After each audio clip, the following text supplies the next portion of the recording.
Ahora sí, jóvenes, buenos días. Les damos la más cordial bienvenida a la conferencia Alineación Parental, Efectos Jurídicos y Psicológicos. Tenemos el gusto de presentarles a la licenciada Rosalinda Ortiz Bautista y la licenciada Margarita Montes de Ocas Colín, a las cuales les damos la más cordial bienvenida a nombre de la Universidad Autónoma Metropolitana Coajimalpa y de la Coordinación de la Licenciatura en Derecho. Los dejamos en muy buenas manos. Aprovechen este tipo de eventos que, como les comentaba yo el día de ayer, son justamente realizados para ustedes, para que tengan pues mayor bagaje jurídico y amplíen sus conocimientos. Entonces, les damos la más cordial bienvenida y adelante.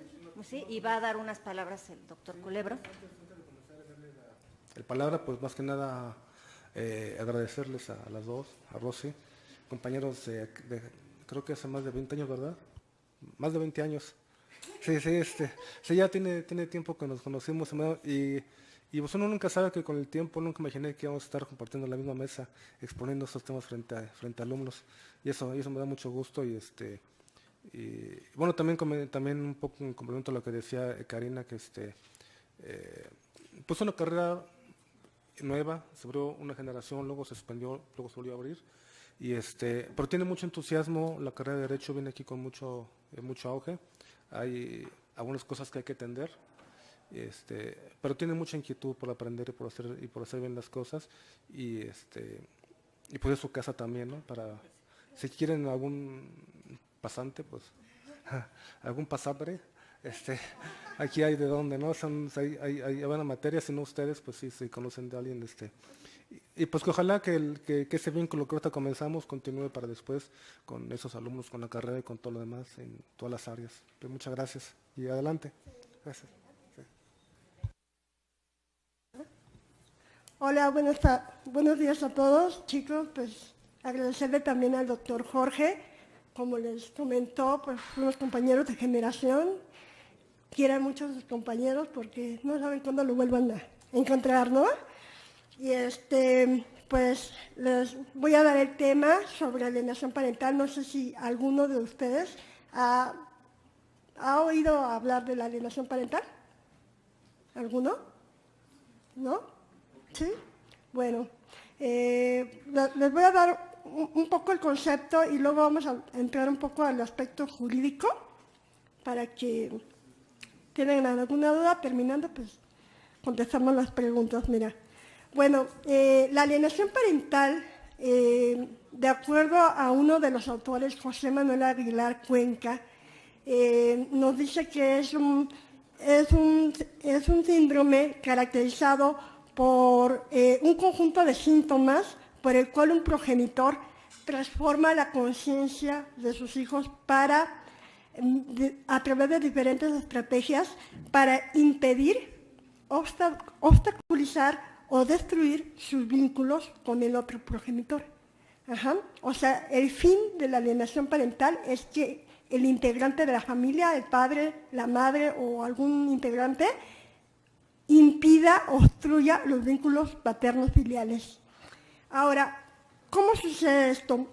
Cuando ya no existe una buena relación de pareja, cuando ya la pareja no se lleva bien, entonces el otro cónyuge o la pareja decide separarse, ya sea que se vaya del domicilio conyugal o ya sea que pide el divorcio.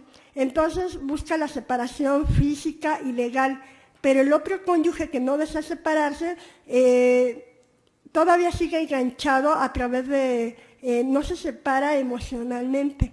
Entonces ahí, cuando hay niños, es cuando ya empieza esa como lucha de poder entre las partes, ¿no? Y ya ahí va la persona que no se separa emocionalmente, va a utilizar como arma de poder a los hijos. ¿Cómo? Impidiendo las convivencias con el otro padre, ¿no? Entonces, cuando la persona que se queda con el niño, a lo mejor llegan a un acuerdo al principio práctico, sin llegar a un juicio, y digan, bueno, voy a ir a ver a mi hijo los fines de semana, ¿qué te parece del viernes al domingo? Y todo va bien hasta ahí, pero el problema empieza cuando el papá, que generalmente quien se queda con la custodia es la mamá, porque bueno, también hay papás que se quedan con la custodia, pero si generalmente es la mamá, el papá empieza a ir a visitar al niño y le dice, no, ¿qué crees que tu niño hoy se enfermó? ¿Por qué no viene la próxima semana? Y ya va la otra semana, oye, ¿qué crees que se fue con el tío porque tenía un partido de fútbol y quería ir? Bueno, y ya, y pasa, y siempre hay una condicionante, hay un limitante para que no pueda convivir con el niño, ¿no?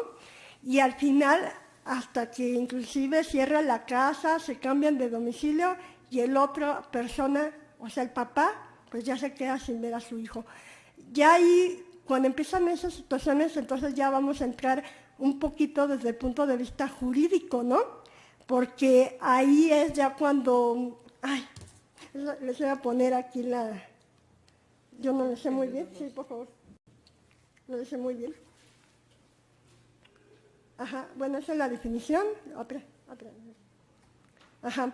Entonces, aquí va a haber una serie de características, ajá, que van a identificar cuándo empieza la alienación. Primero, construya los vínculos, ajá, que delante del papá le hablen mal, delante de los papás le hablen mal al hijo del papá que no tiene la custodia, que le digan, mira, tu papá es un loco, tu papá es... no sé, que le empiezan a hablar mal del papá de tal manera que ya empiece a ver esas características.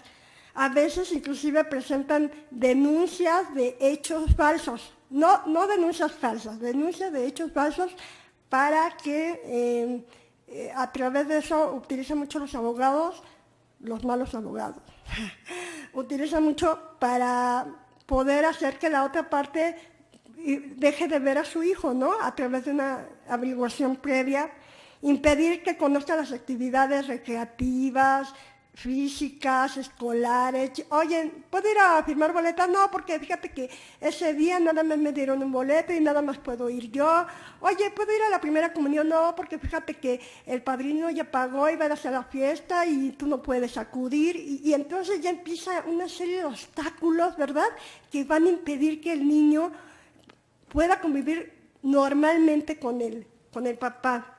Entonces, ¿qué va a pasar si, por ejemplo, ya nosotros como abogados nos enfrentamos a un tema de este caso? Ajá, si el padre le interesa ver a su hijo, ¿ustedes qué creen que va a hacer? Va a acudir con un abogado, ¿no? Y entonces el abogado le va a decir, bueno, vamos a tener que iniciar un juicio. Puede iniciar 2 juicios. El primero es un procedimiento de guarda y custodia y el otro es un régimen de convivencias, ¿no? Que pueden ir por cualquiera de esas dos terminologías. En cuanto al proceso, va a presentar la demanda y el juez va a dictar un auto de erradicación para que se fije un día y una hora para que lleven al niño o a los niños y que sean escuchados por el juez. Esta prueba de la escucha de menores es esencial en un procedimiento de alienación parental o en un procedimiento de guardia y custodia o de régimen de convivencias. La voz del niño es indispensable para cualquiera de estos asuntos. El otro día estaba viendo un asunto muy mediático, me imagino que lo han escuchado, de unas comediantes, ¿no? De una chica que murió de cáncer y la otra, el papá fue, ¿no?, por ella, fue por las niñas, y entonces los medios de comunicación decían, no, pero es que el papá tiene todo el derecho. Perdón, el papá no es el que tiene el derecho. ¿Quién tiene el derecho aquí? El niño, exacto. El interés superior del niño debe estar por encima de cualquier...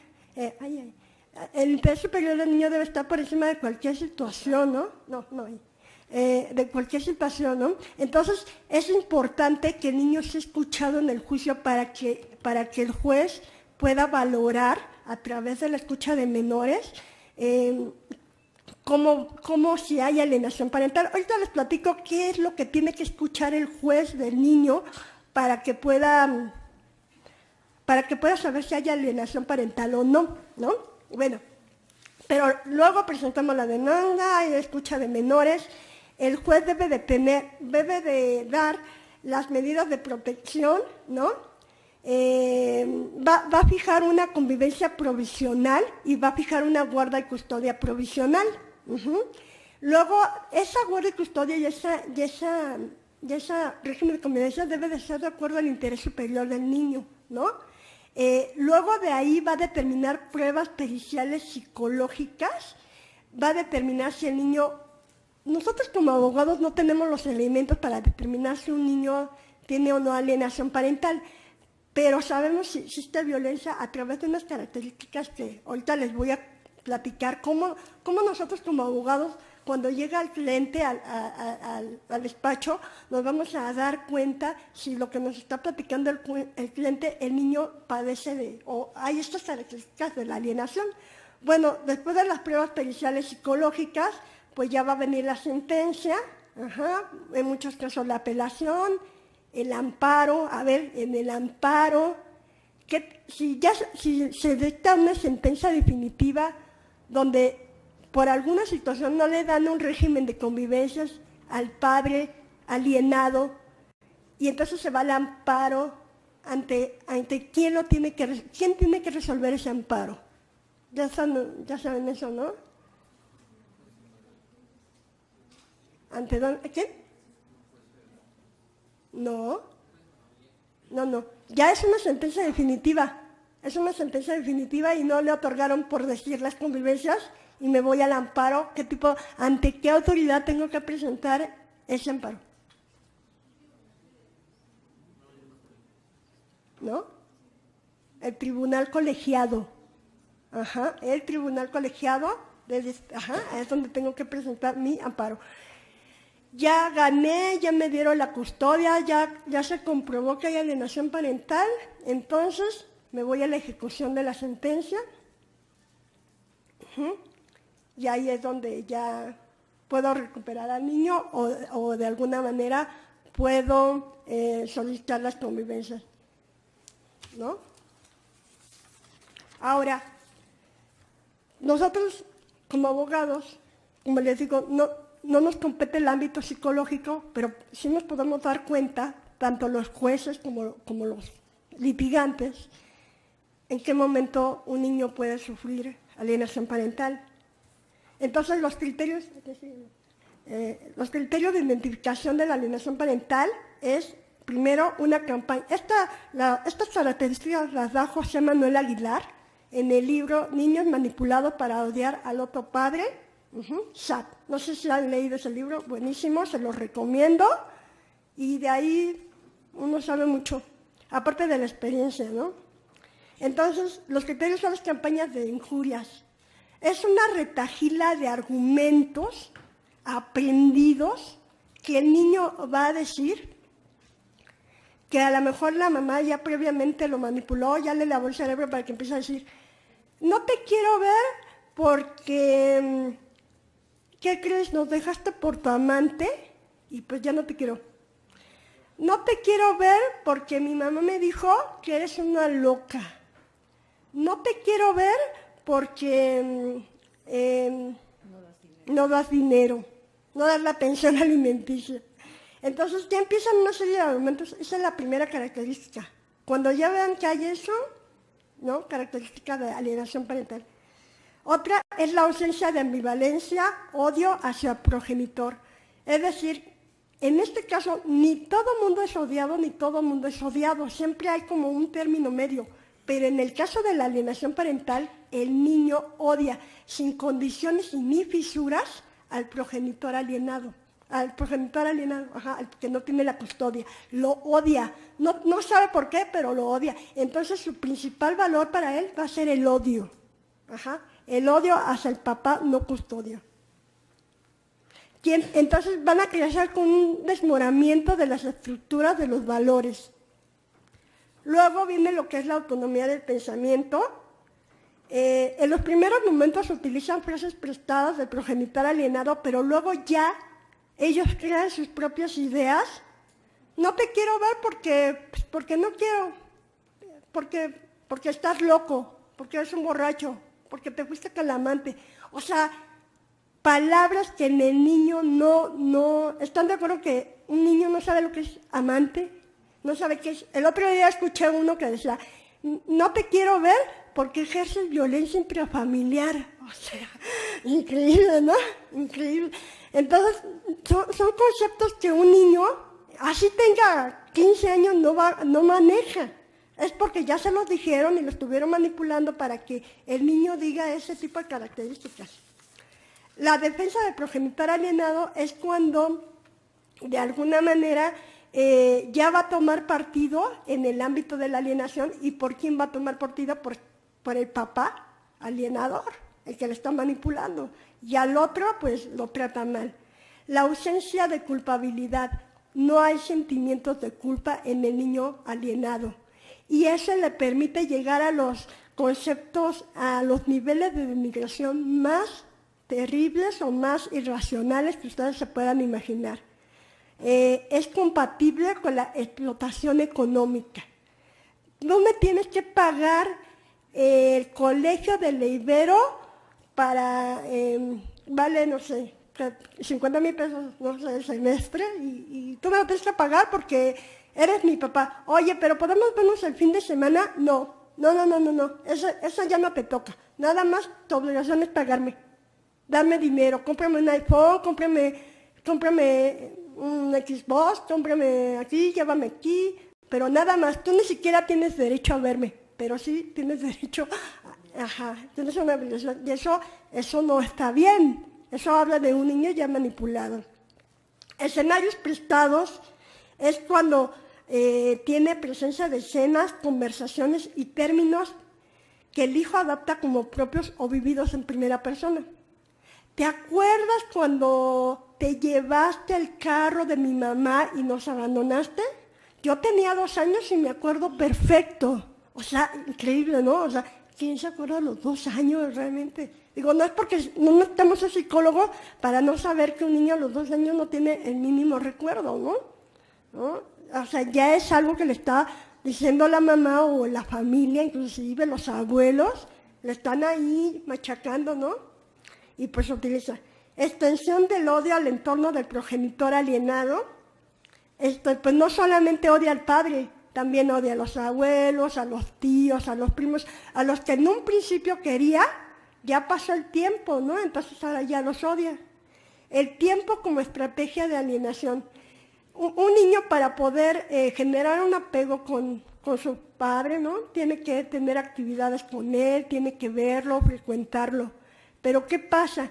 Al progenitor alienador le interesa destruir esa parte. Entonces, entre menos vea al niño, entre menos tenga contacto con él, entonces se va a dar más la alienación. Cuando llega alguien a la oficina, ¿cuánto tiene? Lo primero que yo les pregunto, ¿cuánto tiempo tiene sin ver a su hijo? 1 año. Es alienación. La fricción de vínculos es alienación. O sea, todavía 3 meses, ¿no? Todavía 4, pero ya 1 año. Es más, yo creo que desde 6 meses ya empieza mal la cosa, ¿no? O sea, no es normal que un padre no vea, por muy separado que esté de la mamá y tengan broncas, no es normal. Bueno, y otra característica es la inmersión judicial. La inmersión judicial es cuando provocan que el niño sepa todas las características de un juicio donde se está ventilando su caso. Es normal que un niño sepa, ¿no? Y dependiendo de la edad, a lo mejor ya tiene 13, 14, sabe que sus papás están en un pleito. Pero una cosa es saber de qué se trata, cuáles son sus características de la demanda donde él está involucrado, y otra que a mí me tocó un juicio así, no hace mucho, hace como 2 años, donde llegó el chico, tenía 15 años, y yo tomé el caso precisamente en el pliego de posiciones. Y ya no pude hacer más preguntas porque ya el abogado anterior ya había presentado el pliego de posiciones y hicieron 3 preguntas. Y luego al final le habla su hijo a mi cliente y le dice, ay papá, ¿sabías que legalmente te tienen que hacer 10 posiciones para que sean válidas? O sea, ¿cómo un niño de 15 años que no estudió Derecho sabe cuántas posesiones le tienen que hacer a una persona y si realmente son las 5 o 10. O sea, no podemos llegar a esos extremos, ¿no? Ahora, alguien me preguntaba una vez, bueno, pero a lo mejor el chico sí sabe que el papá tiene un amante y a lo mejor sí es una persona, no sé, adúltera o a lo mejor sí no da alimentos, ¿no? Pero para que sea alienado debe tener las características que anunciamos anteriormente, tiene que tener todas esas características. Tengo una niña también que su papá es una persona muy desobligada y que además le gusta mucho andar con muchas mujeres. Y la niña lo sabe, tiene 7 años y lo sabe perfectamente. Dice, no, a mi papá le gusta andar con mujeres y es muy irresponsable. Pero cuando ve al papá, lo ama, como ustedes no tienen ni idea. Entonces, yo digo, la niña no está alienada, porque sabiendo cómo es el papá y lo que es, ella lo ve como si nada, se le olvida si es desobligado, si tiene muchas mujeres, no le importa, ella va, lo abraza y lo besa. Entonces, y un niño alienado no, un niño alienado nunca va, como que le va a huir, ¿no? Siempre al papá que no tiene la custodia. Vamos a hacer la siguiente. Ustedes saben que el Código Civil, en el 323 séptimos, se definía la alienación parental, ¿no? El que transforma la conciencia para impedir, obstaculizar y destruir los vínculos paternos. Y saben, no sé si sepan, el 1 de agosto de este año se derogó. Fue publicado el 10 de mayo del 2014 y se derogó. Pero porque a lo mejor muchos me preguntarán, bueno, es que ya se derogó. Y quiero que sepan bien, se derogó el término en un artículo, sí, por cuestiones políticas, de Mancera, que quiere ser presidente, apoyarla por Perla Monroy, que es la de Derechos Humanos, pero ya es una cuestión más que nada política. Ahora, eso no quiere decir que no existe este término. Si ustedes tienen alguna vez la oportunidad de ir a los juzgados, tienen la oportunidad de empezar a litigar en algún despacho, en alguna institución de familia, se darán cuenta que esto existe y es el pan de cada día, ¿no?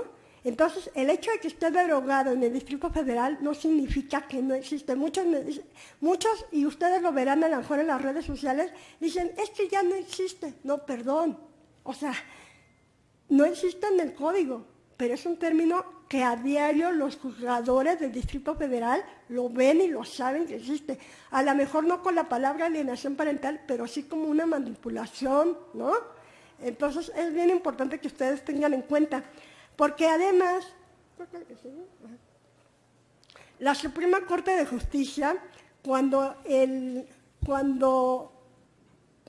promueven el 10 de mayo de 2014 el artículo 323, la Comisión Nacional de Derechos Humanos del Distrito Federal promueve una acción de inconstitucionalidad.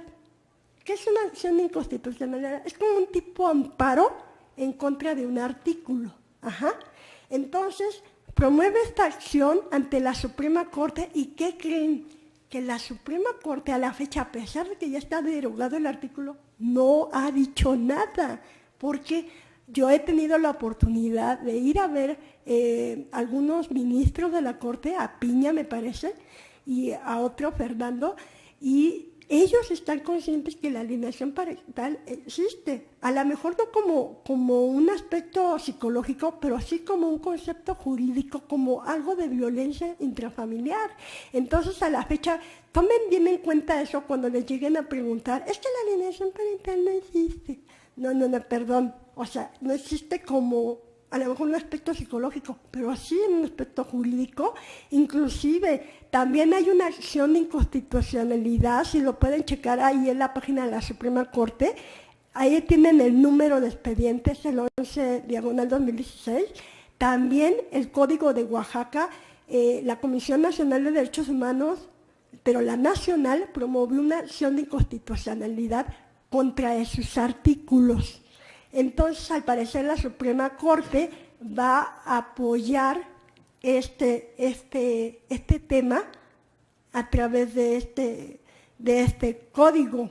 o sea, va a apoyar la alienación parental, o sea, no va a declarar inconstitucional el Código Civil, esos artículos los va a declarar constitucional. Estén muy pendientes porque obviamente cuando se abroga un artículo en un estado, pues la Suprema Corte ahorita va a sobreseer la acción de inconstitucionalidad, pero se va a llegar de estos artículos, para en su momento declarar, por lo menos jurídicamente, la existencia de la alienación parental.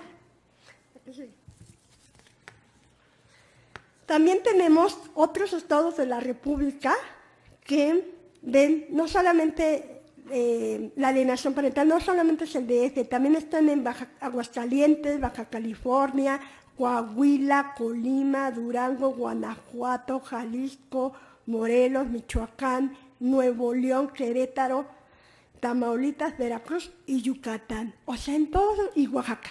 Y en todos esos estados actualmente existe el término de alienación parental, por lo menos desde el punto de vista jurídico, y nominativamente, o sea, genera sentimientos de odio, rencor, rechazo hacia uno de los padres. Están en Puebla, Puebla, Tamaulipas y Estado de México. A nivel general no existe una ley que nos hable de la alienación parental, entonces existen muchas lagunas y estamos a libre albedrío de lo que determine un juez. Por eso es importante que en su momento pues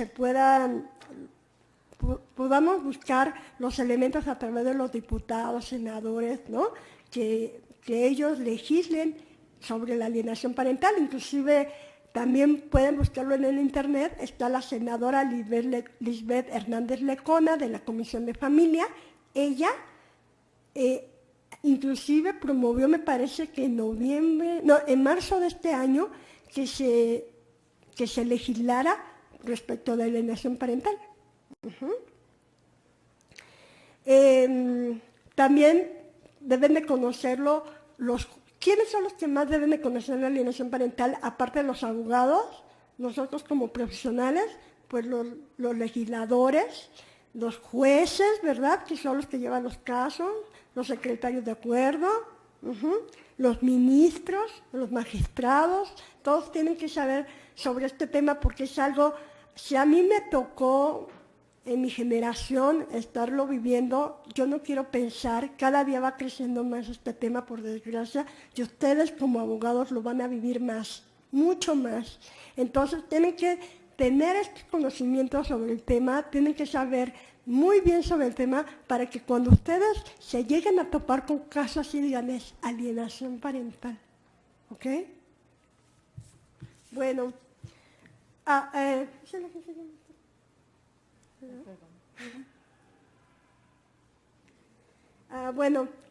Doy algunas soluciones.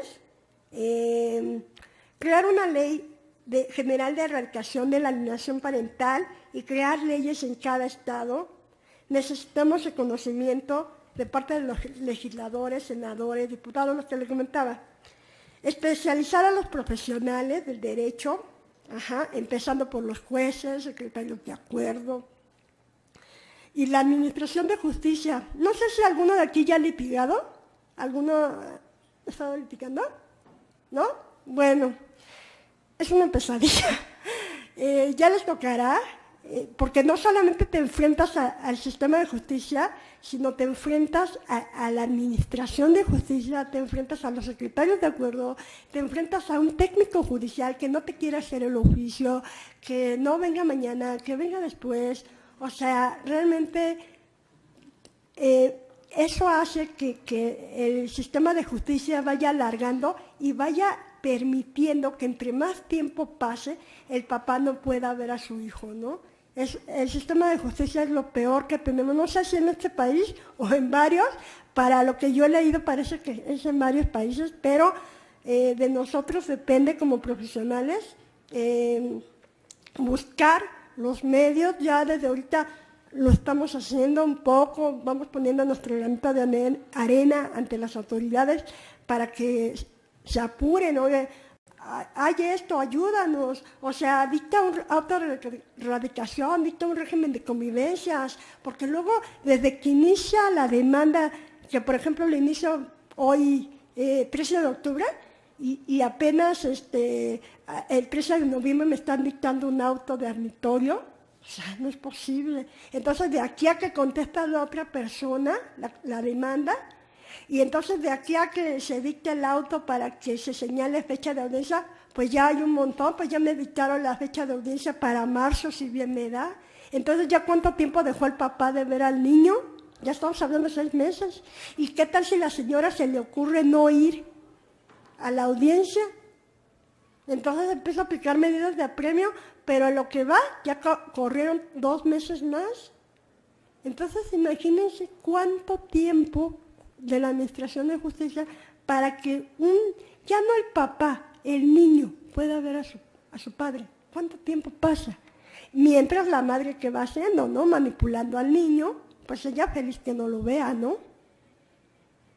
Y bueno, entonces, ya como último, necesitamos que se conozca la problemática a través de las noticias, los programas, la televisión, concientizar a la sociedad, introducirlo a las escuelas, a la iglesia, registro civil, ¿no? Y el abogado litigante pues debe de estar promoviendo a través de esta figura jurídica, si no como alienación, pues mínimo como manipulación, en lo que los legisladores nos hacen el favor de nombrarlo otra vez en el juzgado, ¿no? Bueno, otra. Sí, bueno, ya como reflexión, yo les pongo, dice, el lobo será siempre el malo si solo escuchamos a Caperucita. O sea, en este caso, las lágrimas de la mujer, dice por ahí Quijote, no te confíes de las lágrimas de la mujer ni de la dádiva del caballero, ¿no? Entonces, creo que eso es bien importante. A veces, como mujeres, nos dejamos influenciar por otras mujeres, o sea, como en empatía, ¿no? Para poder ayudarla, pero a veces esa madre puede ser una alienadora, ¿no? O a veces el padre, o sea, yo he visto llorar a hombres. La lágrima que más me ha dolido es ver llorar a un papá por su hijo. Y he visto varios. Y créanme que es la lágrima más auténtica, más certera que hay, ¿no? Porque yo creo que debe ser muy difícil para un padre no poder ver a su hijo por años. La alienación parental es no ver a tu hijo por años, así de cruel y feo. Entonces, pues yo espero que ustedes como jóvenes, como futuros profesionales, vean todo esto con las personas que les vaya a tocar en su camino y sean empáticos, sobre todo con aquellos papás que no pueden ver a sus niños por esta situación. Bueno, pues es todo y muchas gracias.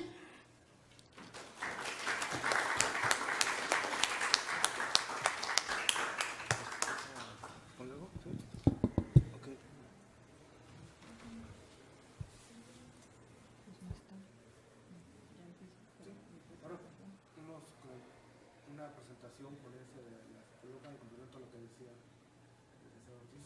Adelante, muchas gracias. Buen día a todos. Yo les voy a hablar de aspectos psicológicos que en muchas de las ocasiones para el estudiante de derecho, para el litigante en acción, para los jueces, para los magistrados, para los ministros, la parte psicológica no es como tan importante cuando el concepto de alienación parental no les interesa. Es importante que ustedes tengan presente que el concepto es alienación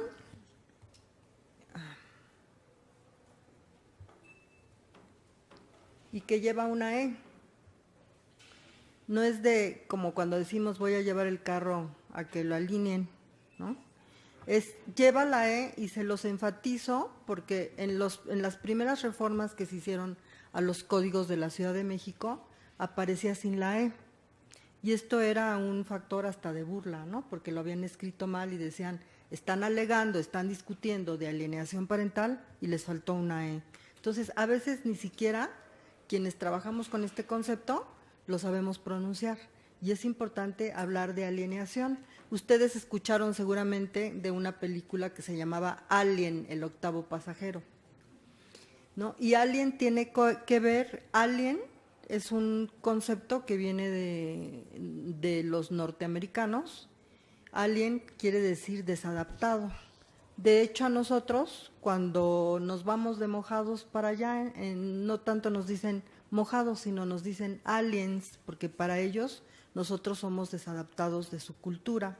Entonces, hablar de alienación implica desadaptación, desadaptar a una persona, ¿no? Somos alienados culturales, a veces somos alienados dentro de nuestra propia familia o pareja, nos sentimos desadaptados.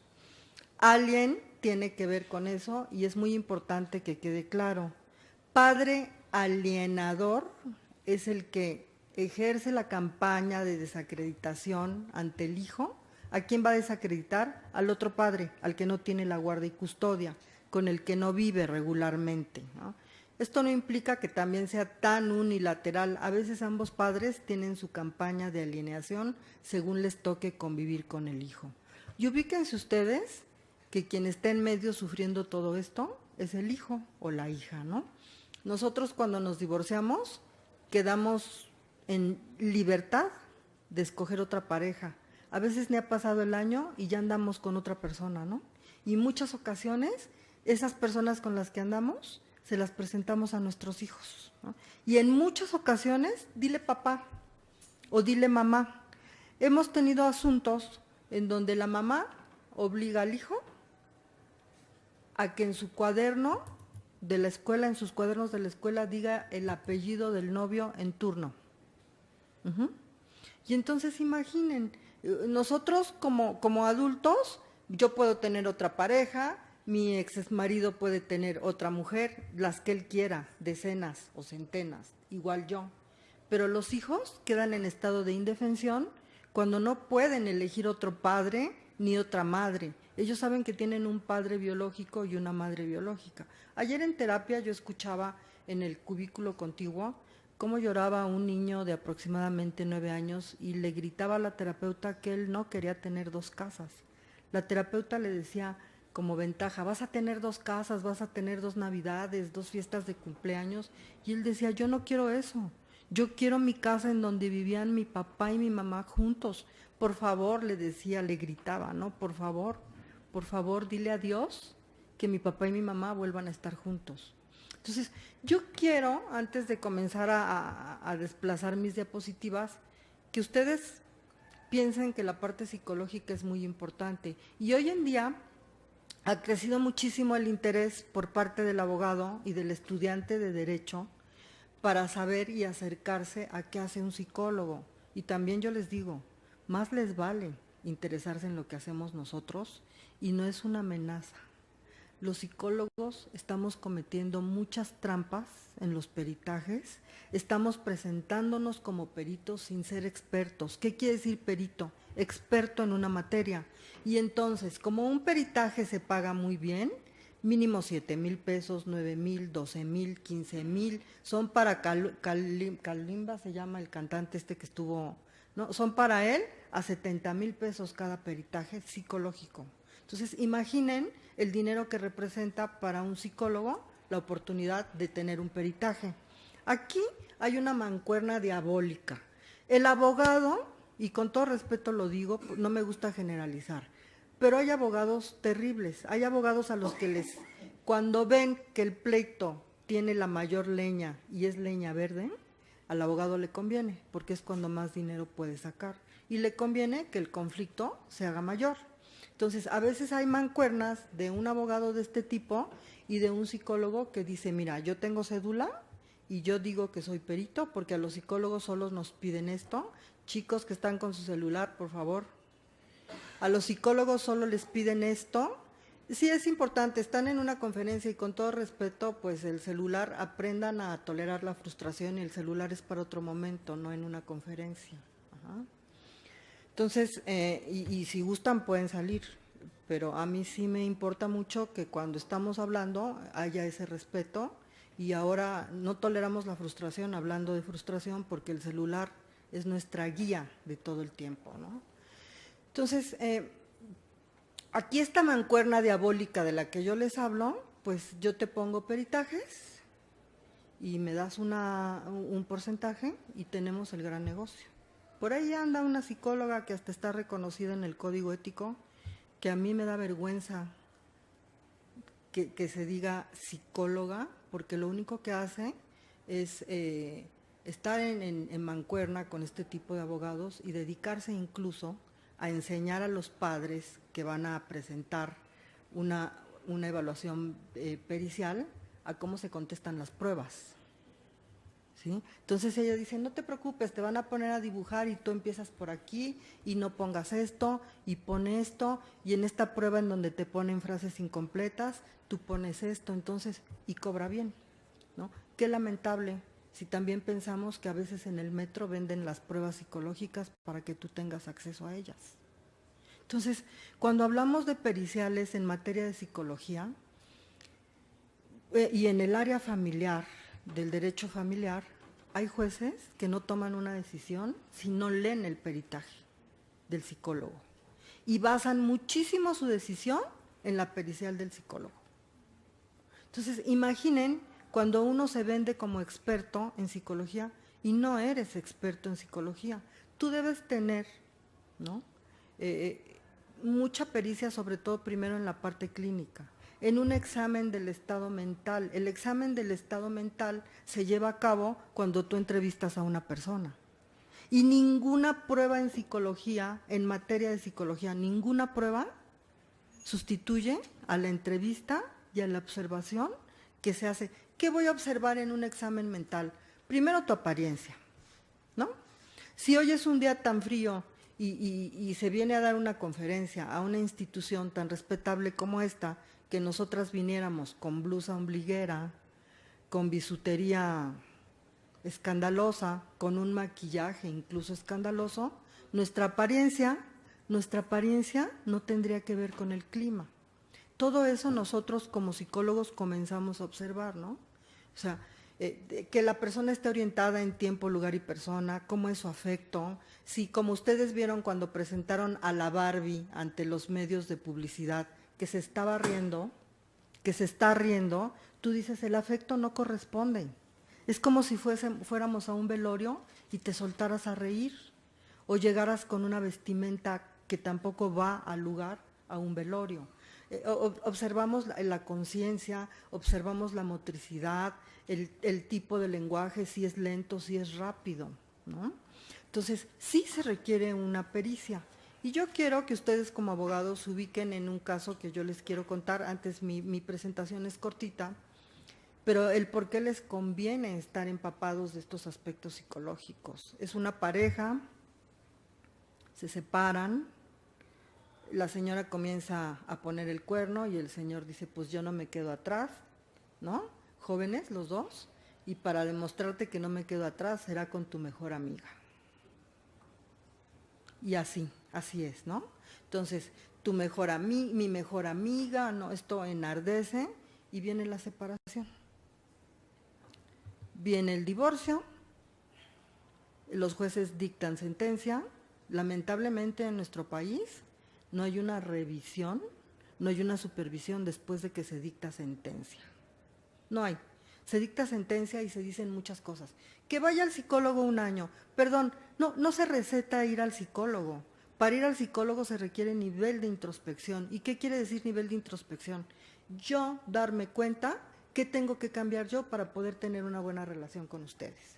Si yo vivo pensando que para relacionarnos bien ustedes todos tienen que cambiar y yo no, estoy perdida. No tengo nivel de introspección, ¿no? Cuando incluso en nuestra casa nuestros padres nos llaman la atención y lo regresamos con una respuesta, tú también lo haces. No hay nivel de introspección. Simplemente estamos demostrando una gran inmadurez. Los jueces recetan que vaya a terapia toda la familia un año y nos vemos en un año. Hay gente, y yo se los digo, que de pronto llega conmigo a mi consultorio y me dice, oye, tengo que ir con el juez, tengo que presentar una constancia que estuve llevando a la niña que fue violada por el padre, que la estuve llevando con un psicólogo y no lo hice. Lo que me cobres, dame la carta. Pues 6, 12 mil pesos, se antojan, ¿no? Pero ¿qué creen? Uno tiene que poner en la balanza primero tu ética personal, tu moral, tu ética profesional y sobre todo cuánto tiempo hasta que te descubran vas a poder trabajar con tu cédula profesional. Si nos aplicaran el código, muchos psicólogos no podrían estar ejerciendo la profesión, ¿eh? ¿Y cuántos abogados no? Hay abogados que se sientan en el VIPS o en el TOX 3 horas con una persona, son 3,000 pesos. ¿Por qué? Pues porque te di una consulta.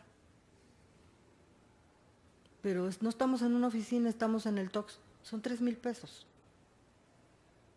¿No? Hay psicólogos que aceptan la mitad de un peritaje, 7,000, 5,000, 10,000 pesos, y luego se echan para atrás y dejan como prueba desierta la pericial en psicología. Entonces, esta pareja que yo les estaba refiriendo, se separan y el juez dicta sentencia, el papá tiene derecho a ver a sus niños, una parejita, un varoncito y una niña. La niña está muerta hoy, tiene 1 año de que murió. Y entonces la mamá dice, pues no los vas a ver, tú búscalos, no los vas a encontrar, ¿no? Tus cuernos retorcidos. Mandas la pensión, no se te recibe. Mandas una despensa, no se te recibe. No voy a tocar la pensión, no voy a tocar la despensa. La abuela, que es una mujer muy adinerada, trata de ver a los niños y siempre se le prohíbe, no pueden. Le manda cosas con el chofer, no se les aceptan.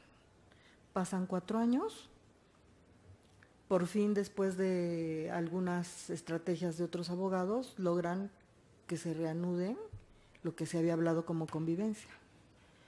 2 convivencias tienen con el papá y con la abuela, y a la siguiente semana la niña está muerta. Muere por causas sospechosas que a la fecha no se han podido ni siquiera investigar, por un ataque de epilepsia. La abuela comienza a investigar y descubre que los 2 niños llegaban habitualmente a la escuela golpeados del lado derecho. Escuchen que estoy diciendo del lado derecho. La mamá anda de novia con un judicial, con un ministerial. La mamá sabe pegar con artes marciales, es pendenciera, ella no tiene ningún problema en revolcarse con otra mujer a golpes, ¿no? Y los vecinos lo saben, los vecinos un día llamaron una patrulla, la patrulla fue, como el hombre tiene palancas, el novio, la patrulla igual se retira. Cuando hablamos de menores de edad, recordemos que estamos hablando de interés superior del menor y que todos los que estamos aquí estamos obligados, ¿no? Si a mí en el consultorio me llega un niño maltratado, tengo que avisar al DIF. Hay denuncias anónimas que el DIF respeta. Entonces, la niña muere, la mamá, en cuanto la niña muere, la mamá dice que la cremen y el papá llega porque le avisan, llega al hospital y dice, no, mi hija no se crema, a mi hija se le hace la necropsia. Y la mamá dice, sí, qué buena idea que le hagan la necropsia, ¿no? Vean cómo se maneja esta mujer. Porque eso es todo lo que hacemos los psicólogos. Aquí la niña ya murió, lo que cabe es una autopsia psicológica, que también el abogado la solicita al juez y el juez es quien dice si se hace o no se hace. Y entramos los psicólogos a estudiar a una persona que está muerta. Llega la mamá al velatorio, la abuela se tiene que regresar, la abuela estaba llegando a España y le llega el aviso de que la nieta murió y se regresa en el mismo avión, nada más prácticamente espera que lo limpien y regresa.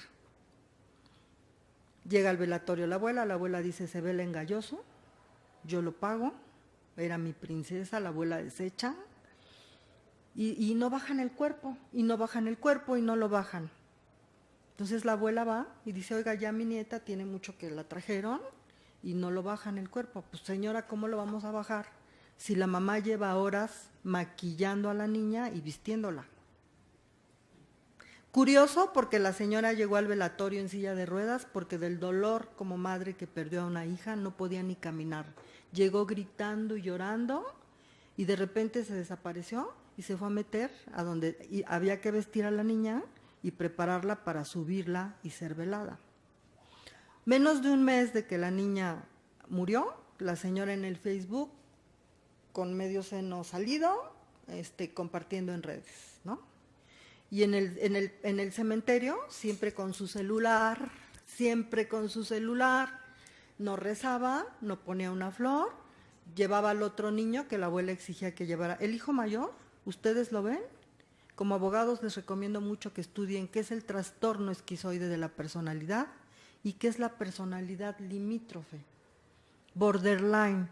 Abogado que no sepa que el DSM-5, que es un manual de trastornos mentales, existe y que a veces ustedes tienen que consultarlo, abogado perdido, que puede ser comido por un psicólogo. Entonces, trastorno esquizoide de personalidad tiene este niño, porque este niño vio cómo mataron a su hermana.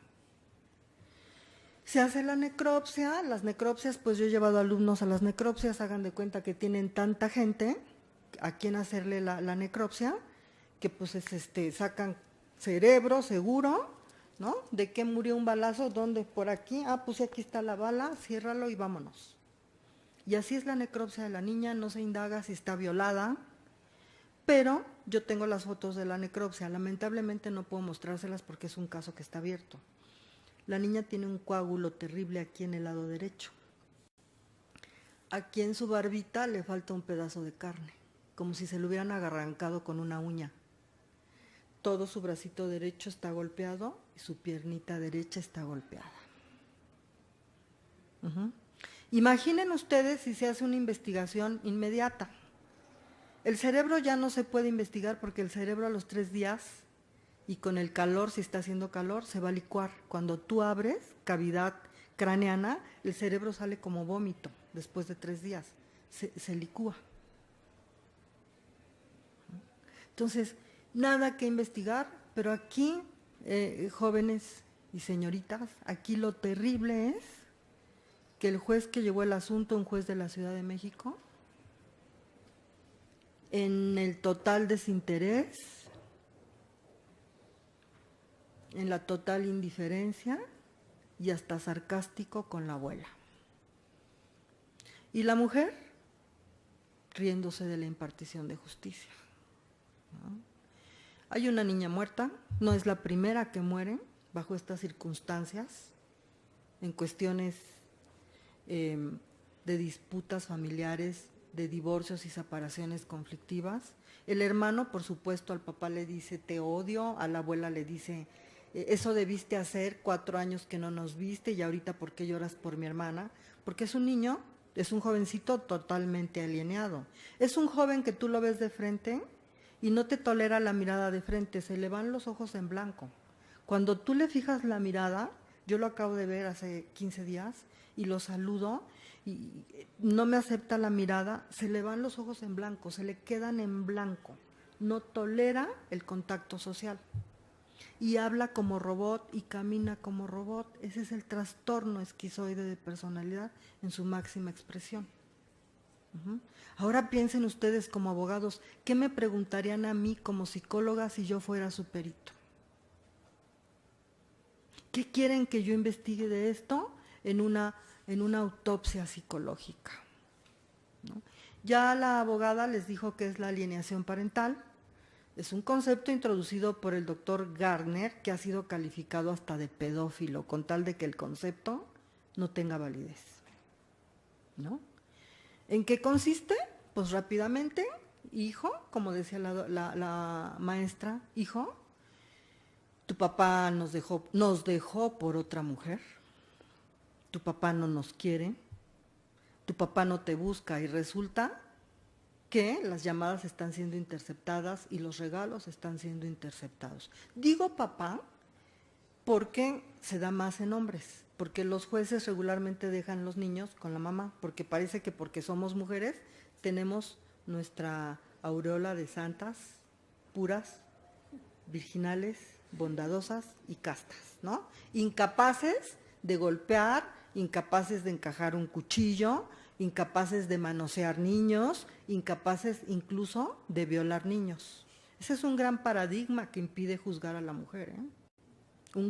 Y como lloramos y se nos da la actuación, pues hay abogados que caen y hay jueces que caen en nuestra actuación, ¿no? Eso se llama histrionismo en el DSM-5, histrionismo. Somos tan buenas actrices que ustedes me compran que estoy sufriendo y que yo no maté a mis hijos. Recuerden ustedes que recientemente se dio el caso en Coyoacán, ¿fue?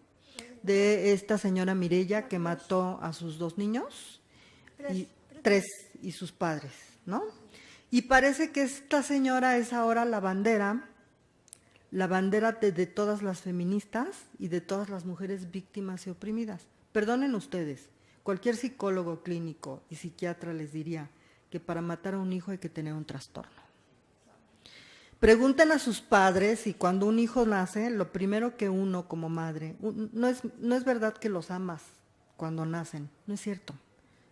Cuando nacen tienes un gran compromiso y cuando tú tienes la primera mirada con tu hijo, que es la mirada que socializa, lo primero que tú prometes a un hijo es yo te voy a proteger aún con mi vida, ¿no? Dice Joaquín López Dóriga, no hay peor diablo que una madre defendiendo a un hijo y ustedes verán cómo se pone su madre cuando alguien se mete con ustedes.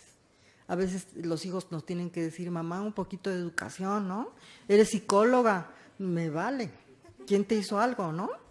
Se me olvida la psicología y el grado, se los juro, ¿no? ¿Quién se metió con mi hijo? Entonces, una mujer que puede matar a sus hijos tiene un trastorno. ¿Cuál? No lo sé, habría que evaluarla. Unos padres que se prestan a todo esto, te habla de una familia enferma y de una familia disfuncional y te habla también de un narcisismo tremendo que no te permite perder. En la vida hay que saber perder. Y ustedes como abogados lo sabrán porque habrá casos que no ganen.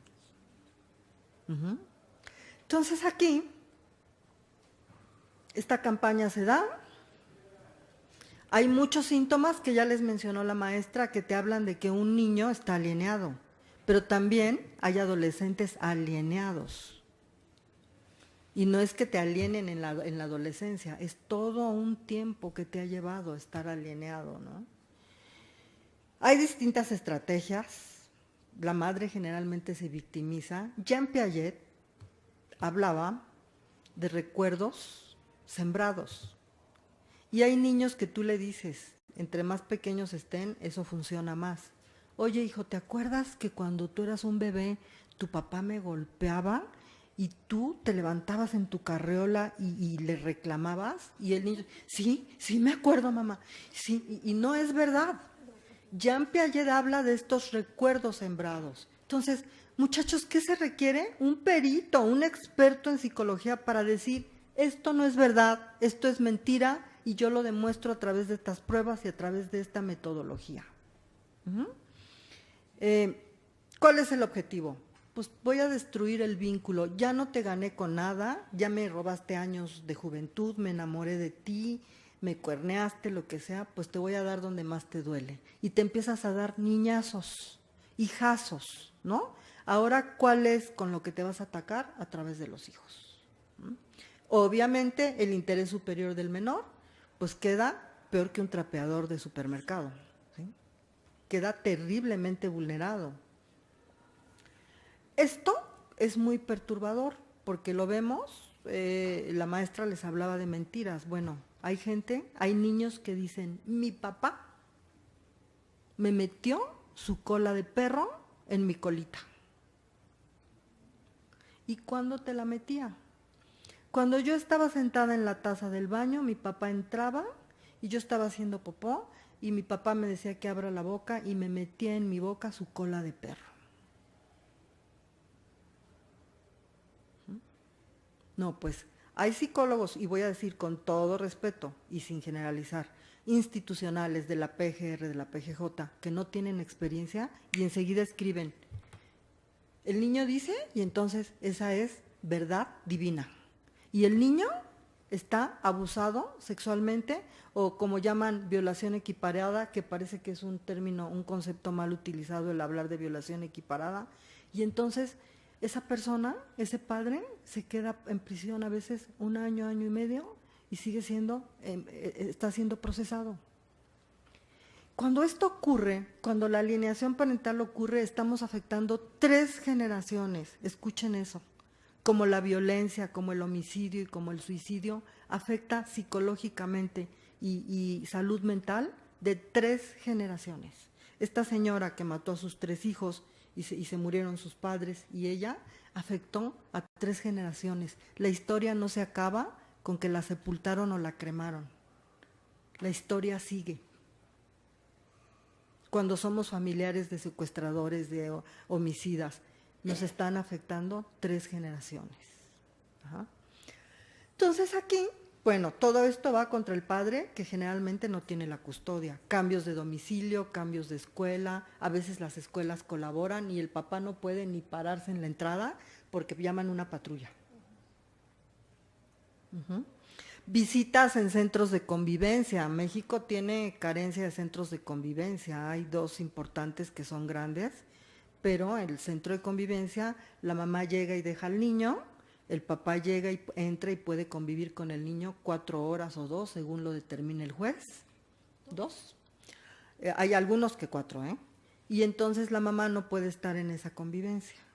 Pero si lo estamos oyendo ahora con estas de Sousa y el, ¿no? Le tomó una foto al niño. ¿Y qué? Es su hijo. Están trabajadoras sociales desfilando y psicólogos y muchas cámaras vigilando cómo se da la convivencia de esa criatura con su padre, generalmente. Y aún así, a veces la mamá se saca de la manga la carta mágica y dice: no regresa mi hijo al centro de convivencia, pasó en el de Río de la Plata. Porque su papá lo llevó al baño y le chupó el pene. Dices, ¿y a qué hora pasó eso? Si está lleno de psicólogos y de trabajadores sociales. En el centro de convivencia en Ecatepec, su papá trajo una casa de campaña y abusó dentro de la casa de campaña sexualmente de mi niña. Y ves a la niña y no habla nada. Y la revisas como psicólogo y ves que tiene hasta una discapacidad intelectual. Entonces, cuando ustedes como abogados no saben todo esto y un cliente de ustedes va con otro psicólogo, deben de preguntar qué pruebas te aplicó, qué te preguntó en la entrevista. Recuérdate qué pruebas te aplicó. A veces los psicólogos no saben y ponen pruebas de adultos a niños. Aplican pruebas que ya están obsoletas porque tienen revisiones. O aplican pruebas que ellos inventaron. Así hay una psicóloga psicoanalista. Yo inventé esta prueba y yo la aplico. Eso no se puede. No podemos llegar a experimentar. Pero si ustedes no lo saben, no pueden reclamar nada. Y si lo supieran, pueden objetar el peritaje y el peritaje carece de validez. Bueno, para que el niño pueda hablar todas estas cosas, requiere de un adulto que le esté haciendo un lavado de cerebro, ¿no? Hay niños que cuando yo los evalúo me dicen, dice mi mamá que tú eres mala. Entonces yo me acerco así como en plan de secreto y le digo, ¿por qué dice eso? Dice que vas a hacer que la dejen en la cárcel y que ahí se va a morir por siempre jamás. Que ya no me va a volver a ver, que tenga cuidado con lo que te cuento. Si sientas a la mamá con el niño y los entrevistas de manera conjunta, le preguntas algo al niño y el niño voltea a ver a la mamá. Le está pidiendo permiso para hablar o dice algo que no debía y de inmediato se tapa su boquita. ¿Qué tiene que hacer un abogado? Estar con su cliente. Si hoy tu cliente va a presentar evaluación psicológica, tú llegas con tu cliente y no te vas hasta que termina. Y preguntas todo esto que estoy diciendo. Hay abogados que conchudamente, mañana le toca evaluación, se presenta. ¿Y qué queremos nosotros? Yo he requerido un abogado. ¿Y qué quiero de un abogado? Perdonen la expresión, que me defienda como un perro guardián. Tal vez no me va a importar lo que me cobren, pero necesito que ladre por mí, que gruña por mí y que se pare enfrente de mí y que me garantice para que yo lo pueda recomendar con otras personas, que estoy segura y que él está delante de mí y que se la sabe de todas, todas. Porque hay psicólogos que están chamaqueando a los abogados. Muchos peritos de la PGJ y la PGR, yo estuve en un curso con alguna de estas instituciones y son peritos y no saben nada. Y me dio miedo del bueno porque dije, están firmando peritajes de gente violada, de homicidios, y no tienen idea de cómo se interpreta esta prueba. Qué grave, ¿no? Tu currículum, mi cuate, tu cédula profesional. No, pero estoy en la PGR. Me vale. Tu cédula profesional. No puedes hacer un peritaje si no estás titulado como psicólogo. Lamentablemente, no nos piden nada para ser peritos. Eres psicólogo y tienes título, venme a hacer un peritaje. Entonces, esta parte de cuidar importa mucho. Y vuélvanse ustedes guardianes de esto, porque seguimos haciendo de las nuestras. Tenemos que saber que es muy fácil alienar a un niño que está entre los 6 y los 12 años de edad, porque están más a expensas del cuidado de la madre y de la convivencia con la madre, o también hay algunos casos donde son pocos. Nosotras estamos en una asociación de padres de familia que tienen este problema, y son pocos los casos de mujeres, pero también los hay. Al hombre le toca más que a nosotras. ¿Qué tiene que ver la alienación parental? Tiene que ver con la manera en que la pareja resuelve sus conflictos. Y para esto han ustedes escuchado como alternativa la mediación. Y la mediación la están haciendo los abogados. La mediación tendría que estar a manos de abogados y psicólogos, no exclusivamente de abogados. Y en la mediación se trata de llegar a acuerdos y que estos acuerdos favorezcan, sobre todo, al hijo o a la hija, ¿no? Hasta la adolescencia. ¿Hay secuelas a corto, mediano y largo plazo? Miren, hay niños que se deprimen de manera tal que se psicotizan. ¿Qué es psicotizarte? Lo que vulgarmente llamamos se volvió loco. Se fugó de la realidad. La depresión es uno de los trastornos que hoy por hoy todavía pueden ser tratados con choques eléctricos, porque es tan grave que te puede llevar a la fuga de la realidad y a que te quedes permanentemente psicótico. El cerebro dice, yo no quiero sufrir. Esto sobrepasa mi capacidad de sufrimiento. Entonces, me voy al país de las maravillas, donde no tenía papá ni mamá, donde yo era un gusanito en el pasto y no sufría. Y nadie me molestaba. Y salía el sol y el sol calentaba mi piel y me alimentaban las plantas. Y llegas al psiquiátrico y ves a estos niños, hay psiquiátrico para niños y adolescentes. Y no reconocen quiénes son, no reconocen a sus padres. En los dibujos lo ves, muchas veces ya no dibujan seres humanos, dibujan animales. Porque empiezan a fugarse de la realidad. Y esto es muy lamentable. A veces nos preguntamos, ¿por qué hay esta corrupción en la sociedad? Nos vemos y ya hablamos de qué te robaron, dónde te asaltaron, dónde se subieron, ¿no? Lo más cercano a un amigo. Estamos viviendo tiempos terribles. Pero si hacemos un análisis, la disfunción familiar tiene mucho que ver en esto. Hace algunos pocos años hicieron estudios en penales mexicanos y encontraron que cada vez hay menos gente anciana y adultos de más de 40 años, que cada vez están más poblados por jóvenes y que cada vez esos jóvenes tienen en común que no tuvieron figura paterna en su casa. Y escuchen esto, cuando el Papa Juan Pablo II venía a México, en México bajaba el nivel de delincuencia. Porque México es un país al que le hace falta un padre. Y está teorizado en libros de psicología. Tenemos mucha madre, tenemos la Virgen de Guadalupe, ¿no? Hasta no se trabaja, o se hacen tamalitos y mariachis. El Día de la Madre en las escuelas, todo para la mamá. Díganme cuántas escuelas festejan el Día del Padre. ¿Cuántas escuelas festejan el Día del Padre? ¿No? ¿Cuántas mujeres decimos yo soy la mujer maravilla, yo, mira, ya ni necesito un hombre para embarazarme, ya hasta por probeta, ¿no? Y yo le voy a demostrar que no necesito de ningún hombre. ¿Qué creen? Los hijos sí necesitan papá y mamá. Aunque la mamá tenga 10 doctorados, necesitan la figura paterna. Y esa figura paterna no debe de ser un mal ejemplo.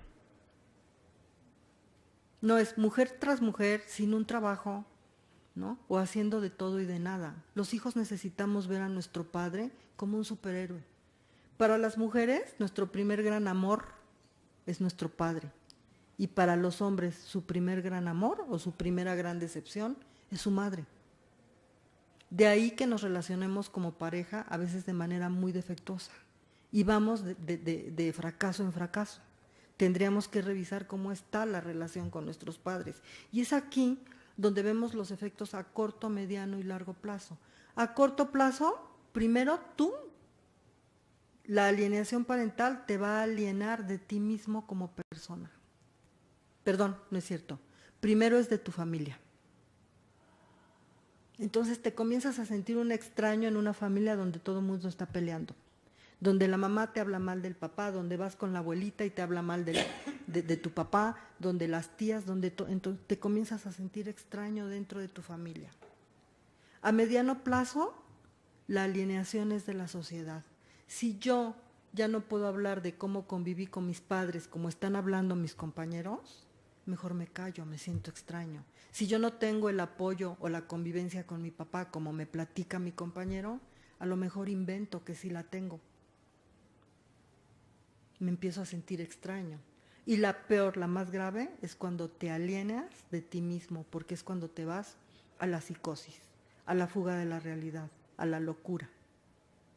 Y entonces también vean cómo cada vez vemos más gente desnuda en la calle, hombres sucios, que traen a veces hasta una erección, que traen el cabello largo, que se ve que no se han bañado en meses, ¿no? Mujeres que igual están hablando solas en la calle, se levantan el vestido y defecan enfrente de todos. Esa es la psicosis. Los hospitales psiquiátricos que son del sector salud ya no tienen cupo para tanto psicótico. Y cada vez hay más gente reportando, venga para acá porque en mi fraccionamiento hay alguien así. Aquí, bueno, me importa mucho que vean esto, porque ustedes como abogados, nosotros como psicólogos, esto es lo que vamos a estudiar. ¿Cuáles son los factores psicológicos, ¿no?, que pueden llevar a un trastorno mental? ¿Cuáles son los factores sociales y cuáles son los factores biológicos?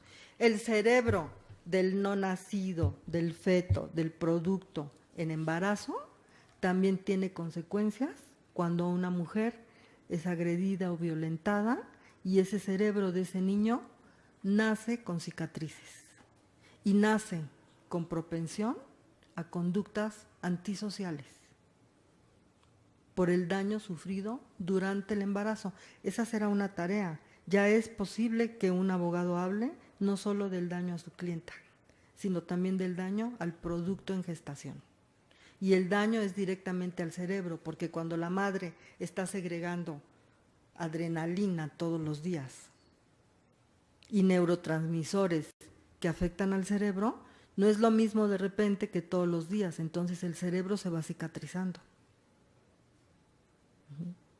Y luego dices, ¿por qué este bebé tiene este temperamento? ¿Por qué se enoja? ¿Por qué está como siempre todo el tiempo de malas? Pero habría que preguntarle a la madre, ¿cómo fue tu embarazo? ¿No? ¿Fue un niño deseado? ¿Qué hizo el papá cuando nació? ¿Qué hiciste tú? ¿Qué sentiste cuando nació? Estamos, desde antes de nacer, el cerebro registra información. No la entiende, pero la registra y la guarda. Y si tu cerebro escuchó, mata a ese niño, ¿para qué te embarazaste? Si tuvieras valor, ya lo habrías abortado. El cerebro lo registra y no lo entiende. Y después no podemos explicarnos por qué estamos ansiosos si tenemos todo, tenemos carro último modelo, vamos a una escuela linda, tenemos una novia, un novio guapo, tenemos ropa de marca. ¿Por qué me siento tan vacío? Ese vacío existencial tiene que ver con todo esto antes de nacer. Y ya son estudios recientes del cerebro. Bueno, la maestra les hablaba de las recientes reformas a los códigos. A mí me tocó participar, yo cabildeé para las reformas a los códigos del 2004, los códigos de la Ciudad de México. Lamentablemente estas reformas fueron derogadas en el 2006. Todo lo que se hizo en ese tiempo, aquí ven ustedes movimientos. Los padres salieron a manifestarse, compraron un ataúd y desfilaron por Reforma con su ataúd, diciendo, nosotros no tenemos ni siquiera el poder decir que mi hijo está sepultado en un lugar. No tenemos una tumba en donde llorar, no tenemos dónde buscarlos. Recientemente esta acción fue emulada por una asociación, pero esas acciones que yo les cuento fueron en el 2004. ¿Quién es? Este es el señor del libro que les habla Rosy. Él es un español que vino a apoyarnos a dar capacitación. Fue destrozado por feministas, mandaron psicólogas especialmente a donde él daba la conferencia a que boicotearan sus conferencias, incluso dentro del Tribunal Superior de Justicia. Y el juez Juan Tapia, que es el juez 38 del Distrito Federal de la Ciudad de México ahora, él junto con una servidora hicimos las reformas a los códigos. En ese tiempo, en el 2004, ¿no? Ahora ya llevan otras reformas, ¿no? ¿Y cuál tendría que ser el interés? Pues poner en la balanza a un mismo nivel. Pero a veces implica, si el juez es machista y el papá que está pidiendo convivir con su hijo, con sus hijos, decidió que ahora su orientación sexual es homosexual y el juez odia a los homosexuales, pues no los va a ver por marica. Entonces, eso es algo que no podemos permitirnos, no podemos permitir que los juicios personales nublen las decisiones que debemos de tomar como profesionistas, ¿no? Les digo, ¿quiénes derogaron las reformas del 2006? Se los digo, feministas del PRD. Y se atrevieron a decir, Marisela Contreras y esta mujer que era una sobrecargo, líder sobrecargos, Alejandra Barrales, que los niños a los 7 años no eran personas. Entonces, ¿qué son?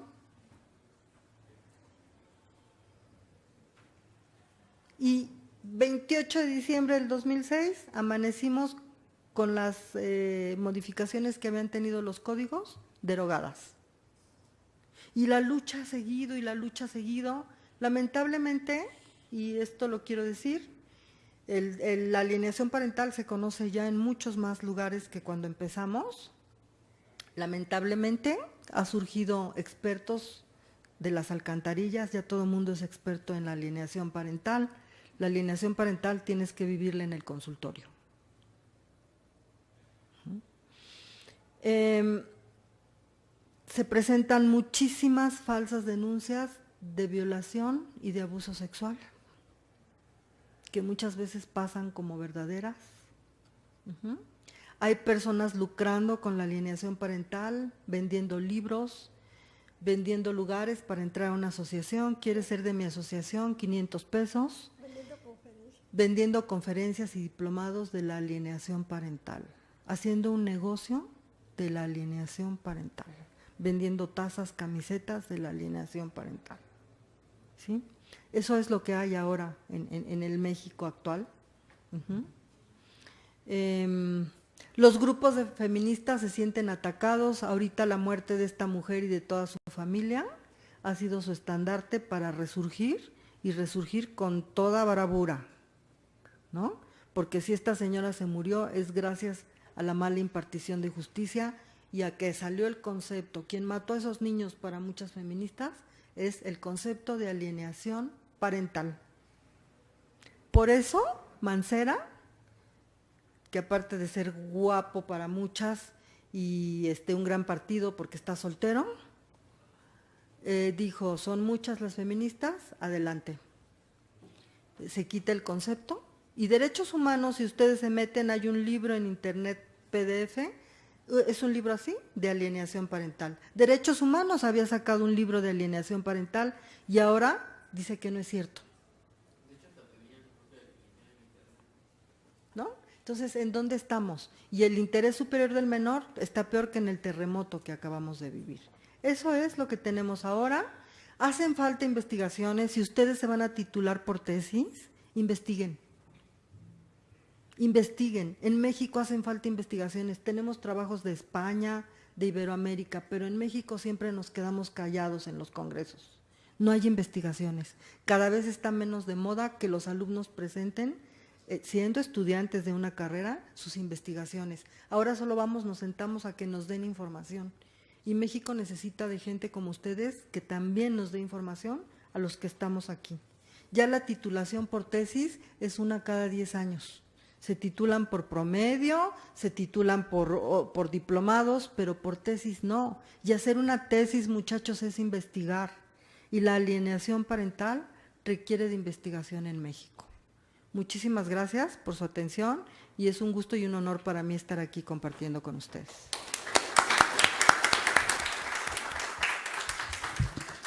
Pues muchas gracias, maestra María, ¿verdad? Margarita, es que vi la M, pero maestra Margarita, muchas gracias, maestra Rosy. Dejamos abierto el espacio para preguntas, comentarios, seguramente habrá muchos, pero antes de eso, pues muchas gracias. Aquí hay bastantes alumnos que igual pueden trabajar con ustedes. Y luego, en un futuro, más que organizamos los horarios, ahí para pensar en eso, ¿no? ¿Comentarios, preguntas? ¿Sí?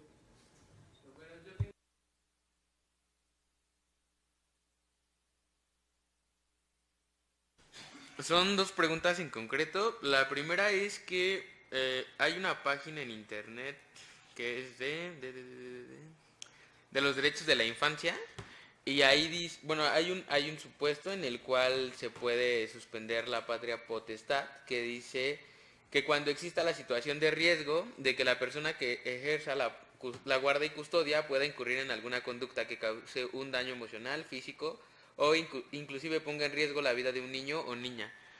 Esto es en el supuesto de que comentaban en la primera participación que no hay como alguna regulación específica para la alienación y que de hecho está pues derogado. ¿No podría entrar dentro de este supuesto de causar algún daño emocional al niño? Pues sí, lo que sucede es que para comprobar ese tipo de violencia es muy complicado.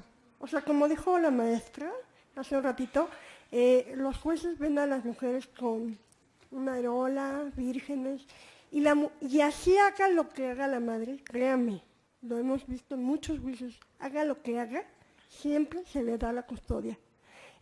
Si, por ejemplo, ella es la que está ejerciendo la violencia y la quiere el papá y hay elementos, pues tú metes todos los elementos que tengas donde vas a pedir la suspensión. No se va a dar la pérdida de la patria potestad porque siempre como que es un derecho del niño más que del papá, pero sí, por ejemplo, la custodia, ¿no? Se puede pedir, pero si el papá no tiene primero consigo, no tiene la posesión del niño, ¿no? Y tú pides la custodia, híjole, es totalmente complicado, pruebas periciales. Alguna vez lo logré, pero sin mentirte hice como 3 pruebas periciales psicológicas, 2 pruebas de trabajo social y la rebeldía de la señora. Pero cuando no hay rebeldía es muy complicado.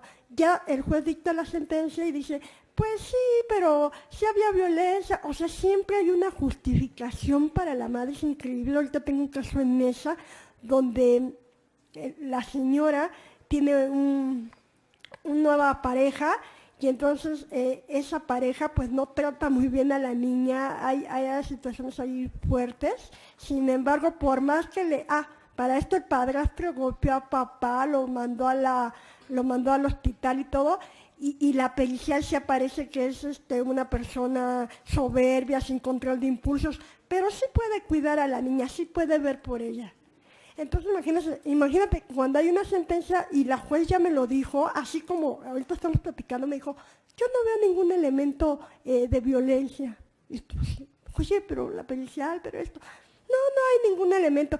Y entonces ya te tendrías que ir a la apelación, te tendrías que ir al amparo, y pues ya hasta la última instancia, y bueno, si ya tienes todos los elementos, a lo mejor puede ser, a lo mejor hasta la Corte Internacional, ¿verdad? para ver si está la posibilidad de que el papá se quede con la custodia. Pero si es del papá, el que pide esos elementos de la violencia, es muy complicado. Pero bueno, nada es imposible. Y la otra es que, bueno, el síndrome de la alienación se considera que se da cuando existe un divorcio por parte de un padre, poner en contra al hijo del otro padre. Pero podría considerarse a un adolescente o hermano como alienador. O sea, en el caso de que hay, no sé, más grandes que influyen en los menores. Regularmente es así, la mamá cuando hay varios hijos o el padre alienador, se vale del mayor, del que ha captado mejor la información, para que incluso esté recordándoles a los hermanos. Incluso cuando van con el papá o con la mamá que no tiene la guardia y custodia, es el hijo que se encarga o la hija de cuidar lo que hablen y de decirles, ¿no? Que le va a decir a la mamá o al papá que están hablando de más o que están acariciando de más al papá cuando deben demostrarse groseros. Sí, por supuesto, y es una muy buena pregunta. Sí ocurre.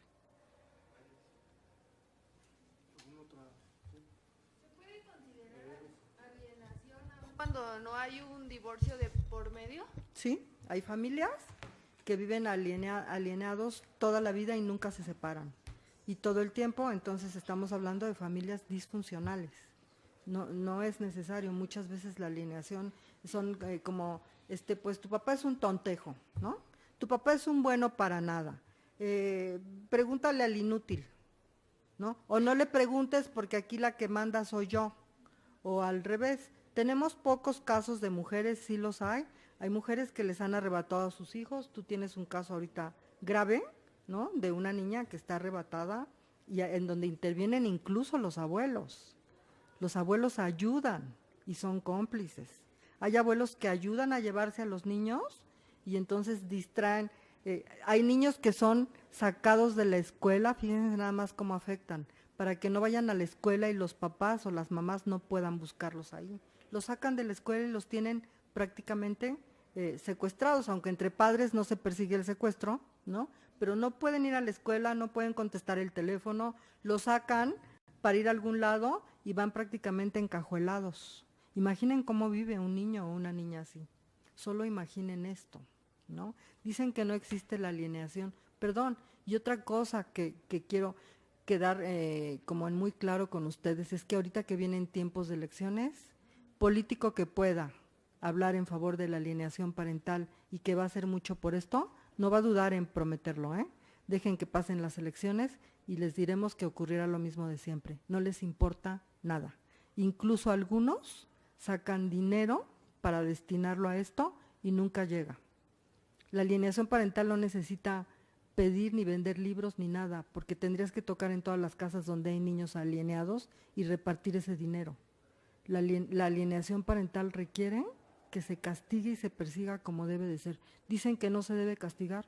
Somos un país que requiere consecuencias para poder corregirse. Y lo vimos con el pago de los automóviles, los pagos de las tenencias. Si no tienes verificado, o si al revés, si no tienes pagada la tenencia, no verificas. Hasta que nos pusieron esas consecuencias, lo hicimos. México es un país que requiere consecuencias por la cultura que tenemos, ¿no? De la mordida, del para después, de me están diciendo el 20, pero vas a ver que van a dar una prórroga y va a ser para el 30, pero del año que entra. Así estamos acostumbrados y es muy lamentable.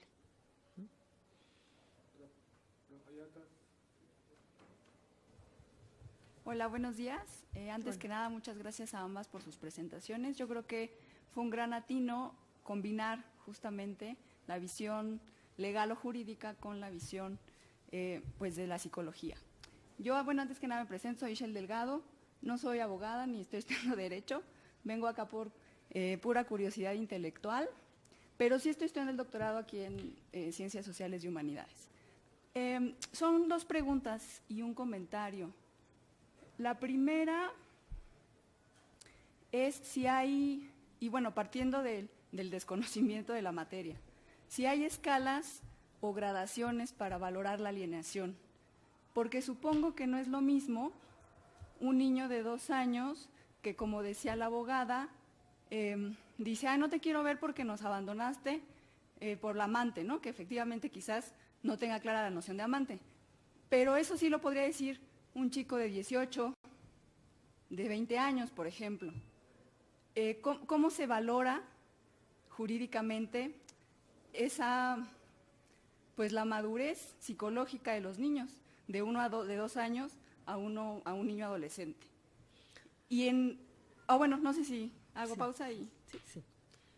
Mira, Aguilar Cuenca propone graduaciones de la severidad de la alienación parental. Yo no estoy de acuerdo. Me parece que cuando tú has estudiado psicología de una forma integral y hablando atinadamente de desarrollo como tú lo haces, los psicólogos lo que tenemos que decidir incluso para aplicar nuestras pruebas es de acuerdo a la edad cronológica de la persona, niño o adolescente, porque ya con adultos ya no opera, ¿no? El adulto ya es independiente y pues difícilmente harás que llegue a un juicio. Acá niños y adolescentes, pues el juez los cita, quiere hablar con ellos, piden evaluaciones y se tienen que realizar. Aunque a veces se declaran en franca rebeldía y no van, aquí debe de considerarse muchísimo el nivel de desarrollo de acuerdo a la edad cronológica. Entonces, igual, no es lo mismo. Un niño de 2 años, por ejemplo, no tiene desarrollo moral, no sabe que está mintiendo, no sabe que está mal mentir, no sabe que está mal decir, pues mi papá me metió su cola de perro en mi boca, ¿no? 2, 3 años. Está repitiendo simplemente como periquito. Entonces tú tienes técnicas dentro de tu metodología para evaluar esto y para demostrar que no es tal, ¿no? Hay incluso muchas veces, si no se puede porque el niño es pequeño, utilizas la evaluación con el juego. O utilizas narraciones, que hay una prueba que te permite para niños de 3 años, viendo imágenes, que te cuente cuentos. Y son imágenes que pueden estimular el hablar sobre la relación de los padres y sobre la familia. Cuando son más grandes, obviamente también lo basas en qué pruebas de acuerdo al desarrollo cognitivo, desarrollo emocional, desarrollo psicosexual, desarrollo social y desarrollo moral, puedes tú aplicar. Incluso así guías tu entrevista. No sé si... Sí, sin embargo, Aguilar Cuenca habla de 3 grados de severidad, pero yo creo que eso al final es teoría y creo que cuando se trata de un peritaje hay que demostrarlo con técnicas que un juez debe, todo lo que él quiera preguntarnos a nosotros, o los ministerios públicos o los abogados, porque esta alienación parental muy fácil se va del ámbito familiar al ámbito penal. Tiene la línea muy delgadita para cruzarlo, ¿no? Y entonces nos preguntan y uno tiene que decir que utilizó las técnicas adecuadas. ¿De qué?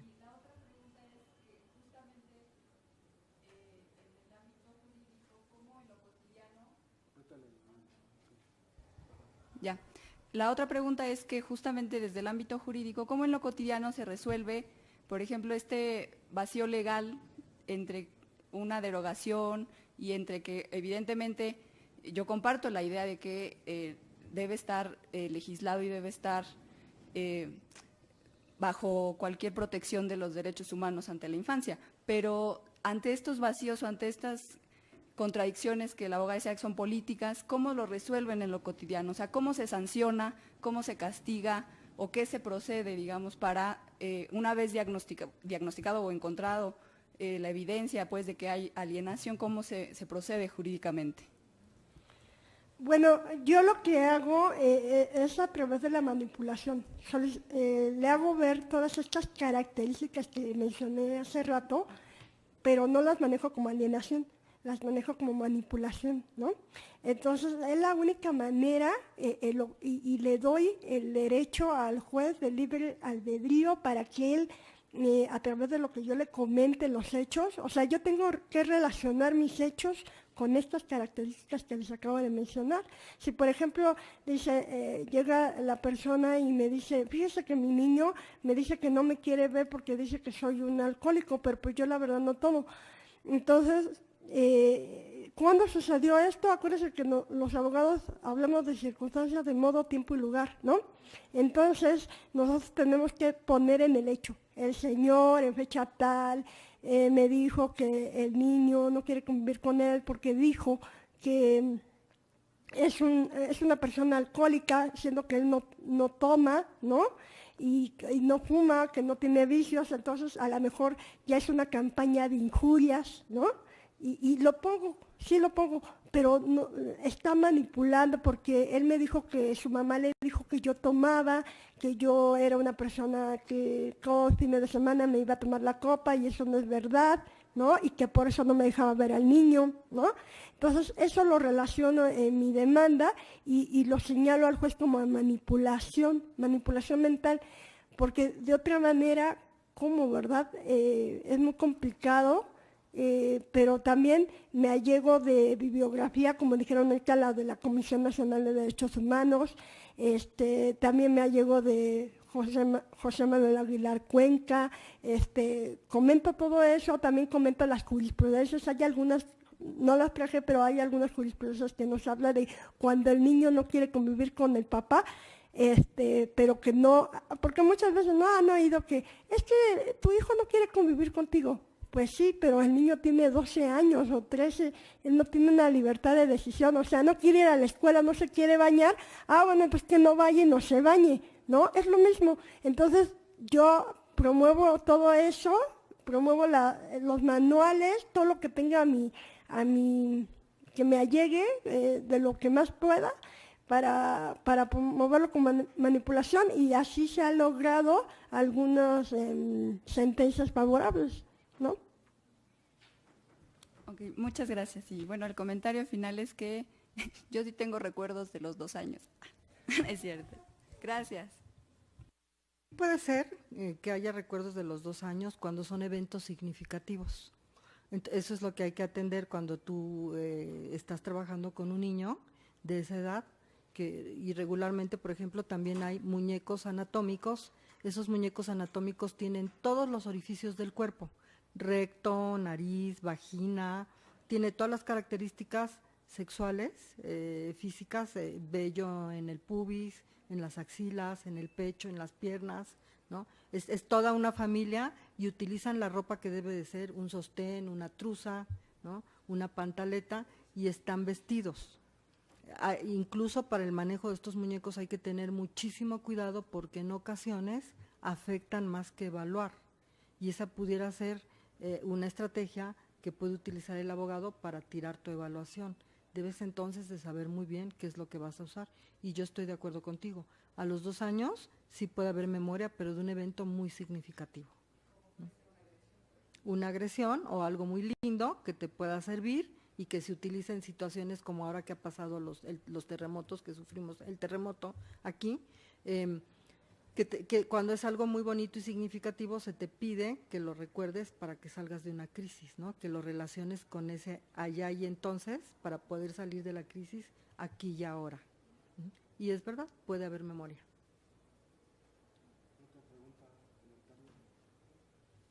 Bueno, sí, yo tenía una que te comentaba con relación al curso que es el de procedimiento. En el ámbito procesal, ¿hay alguna característica particular o interesante que les quieras comentar sobre este punto en particular, distinto a otro tipo de procesos, ¿no? Sobre todo por el... Sí, bueno, precisamente lo que comentábamos, la escucha de menores, ¿no? Sí les comenté esa parte sobre, ya una vez que presentamos la demanda, contestamos la demanda, se señala un día y hora para el desahogo de la prueba, para la prueba de escucha de menores. Acuérdense que en el Distrito Federal debe de ir designado un ministerio público y un asesor de menores. El asesor de menores es el que va a fomentar la libre y espontánea voz del niño y va a cuidarlo o va a protegerlo emocional y psicológicamente de las preguntas que obviamente le va a hacer el juez, ¿no? Debe de estar con los protocolos de actuación que determina la Suprema Corte de Justicia, que dicen algunos jueces que como no es obligatorio, pues no lo hacen, pero creo que es importante.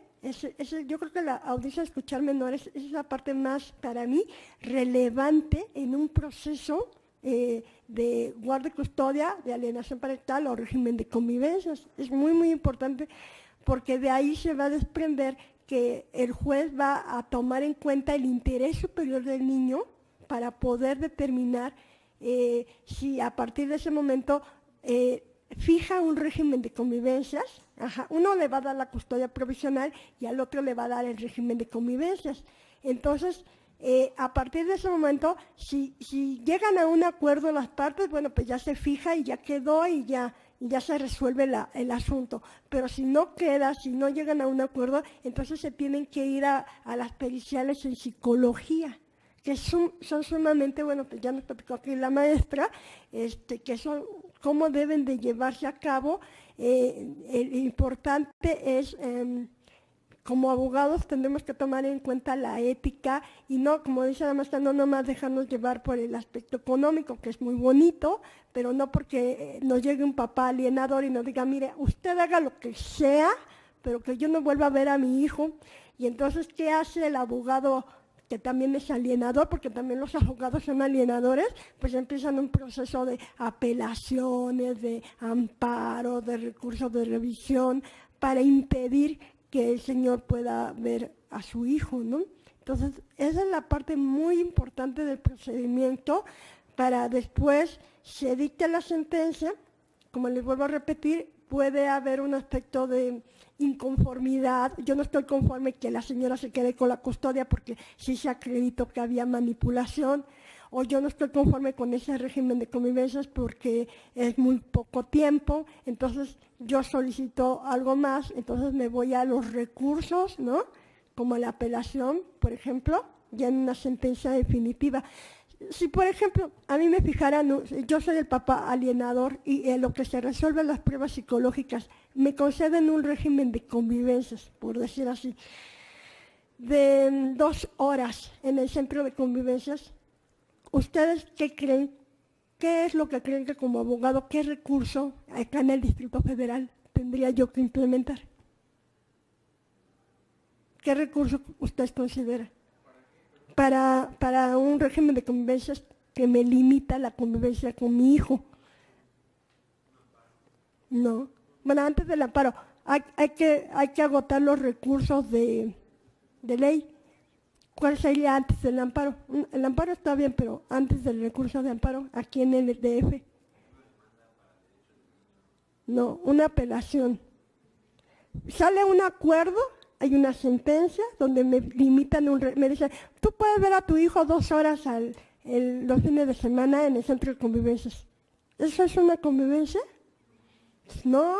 Entonces, ¿qué tiene que hacer el abogado? Apelar esa resolución.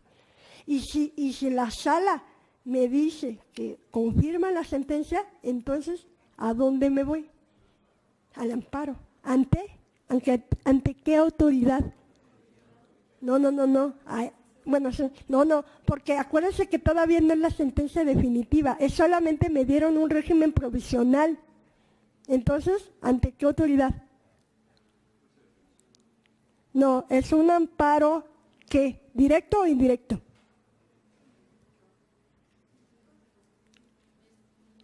¿Amparo indirecto o indirecto?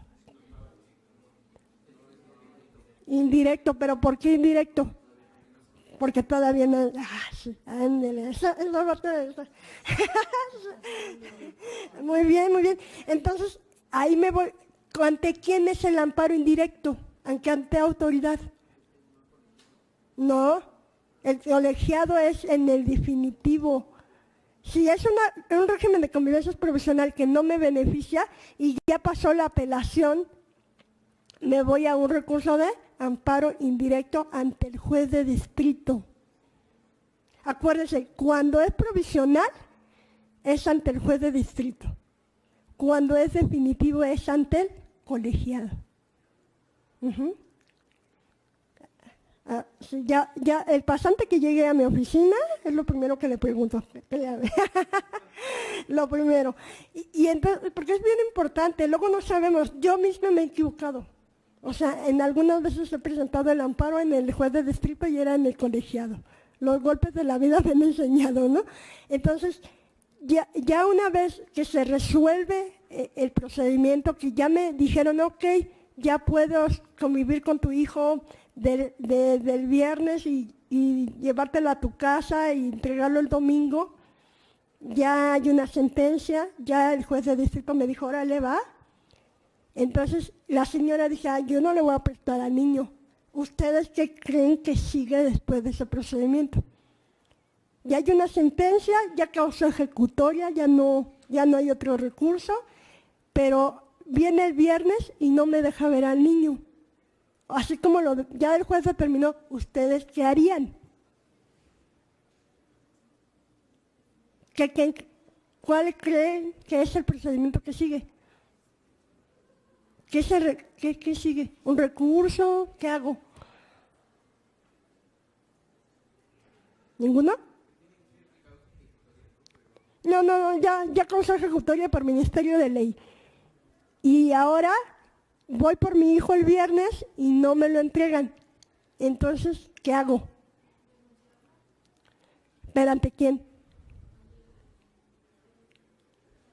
Bueno, es una. Exacto, notificarle a través de un escrito. ¿Para qué? ¿Qué va a hacer el juez? ¿Para qué necesito que notificarle al juez? ¿El juez qué va a hacer en ese caso? ¿A través de qué? Exacto, muy bien. Ajá. A través de una medida de apremio. Ajá. Que puede ir desde la multa hasta el arresto. Ahora, supongamos que la señora paga la multa y dice, y viene el otro fin de semana y no te lo presto. ¿Y luego qué hago?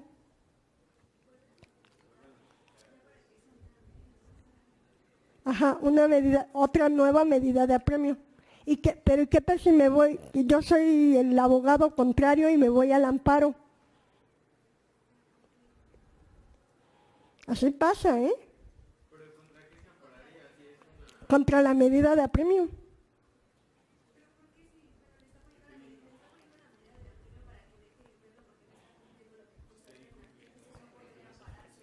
Sí se pueden parar. Sí se pueden parar. Y ¿sabes qué es lo peor? Que el aspecto federal, o sea, son como amigos de los alienadores, porque lo primero que hacen es suspender el acto reclamado. ¿Cuál es el acto reclamado? La ejecución de la medida de apremio. ¿No? Entonces, es un cuento de nunca. Procedimentalmente yo tengo un caso así. La custodia ahorita es en Cuautitlán. Tengo la custodia definitiva de la niña, a la mamá le quitaron a la niña cuando tenía 11 meses, se la quitó el papá, no la deja ni siquiera que la vea, nunca jamás, no sabe ni cómo es creo la niña. Ya la niña va a cumplir 7 años y la señora no ha podido ver a la niña. Y entonces, ¿qué creen? Se dictó sentencia y como era un juicio muy complicado, solicité que causara ejecutoria. Después de mucho tiempo, él promovía muchos amparos y no llegaba la ejecutoria. Bueno, por fin llegó. Cuando llega la ejecutoria y yo voy a ir por la niña a recogerla, ¿qué creen que pasó? Se fue al amparo indirecto, porque aunque es definitiva, el auto que me devolvía la niña es un auto provisional, ¿no? Y se va al amparo. Y el juez de distrito me suspende el acto reclamado, en definitiva. O sea, ya hay una sentencia ejecutoria. Y me fui al amparo. Llevo 8 meses sin poder resolver ese asunto. Así, de feo, de difícil, de injusto, es la autoridad de las leyes. Y por más que hablo con los jueces de distrito, el colegiado, y les digo, no pueden seguir en ese juego perverso donde estamos lastimando a una niña. Y ellos me dicen que yo tengo razón, pero que es el procedimiento. ¿Qué tal? ¿Qué tal? Entonces, ahí hay que ser muy astutos para poder resolver ese tipo. Hay que formar estrategias como abogados sobre lo que voy a hacer y cómo lo voy a hacer. en el procedimiento. Nosotros como abogados debemos saber el fondo, o sea, tener conocimiento, por ejemplo, ahorita de la alienación parental, características y todo, pero también debemos saber el procedimiento. Porque llegar a esos extremos de veras es muy fuerte para... Yo no creo que la mamá está anestesiada de dolor, no tiene ningún síntoma, no tiene nada, pero la niña, imagínense una niña de 7 años, bueno, aquí dirá la psicóloga porque es la que sabe realmente, los psicólogos saben esa parte, qué daño se le provoca a un niño de 7 años que nunca ha podido ver a su madre. O sea, yo no puedo vivir sin mi mamá y tengo muchísimos años más, ¿no? Yo creo que usted tampoco. Imagínense una criatura de 7, hijo, por un procedimiento. Sí, es todo.